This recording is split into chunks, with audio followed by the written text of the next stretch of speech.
काल आमच्या तपास पथकातील पोलीस अधिकारी आणि अंमलदार यांना माहिती मिळाली क्रिकेट सट्टा बेटिंगवरती बेटिंग घेत आहेत म्हणून. त्याप्रमाणे आमचे PSI डोईफोडे आणि त्यांचा स्टाफ यांनी RS हॉटेलच्या समोर एका कारमध्ये फोनमधून ॲपद्वारे सट्टा घेणाऱ्या 2 इसमांना ताब्यात घेतलं. त्यांची नावं आहेत सुरेंद्र उर्फ सागर माणिकराव डोळे आणि दुसरा जो आहे तो हेमंत रमेश गणभोज. या दोघांना ताब्यात घेऊन आम्ही त्यांच्यावरती कारवाई केली.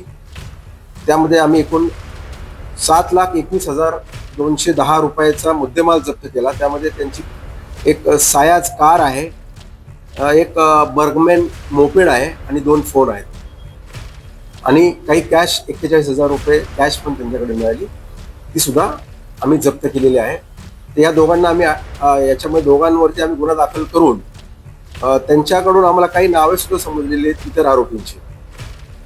तर ते इतर 4 ते 5 आरोपी आहेत आमचे, त्यांना त्यांच्यावर सुद्धा आम्ही कारवाई करणार आहोत. या हॉटेलच्या समोर त्यांनी कार लावलेली होती आणि त्यांच्या कारमध्ये बसून ते करत होते. आपल्याला इन्फॉर्मेशन होती त्यांनी त्यांच्या बाबतीत, त्या इन्फॉर्मेशनवर वर्कआउट करून त्यांना ताब्यात घेऊन त्यांचे मोबाईल फोन चेक केला असता आपल्याला ते IPL मॅचवर सट्टा घेत असल्याचं आढळलं. त्यामुळे त्यांच्यावर कारवाई करण्यात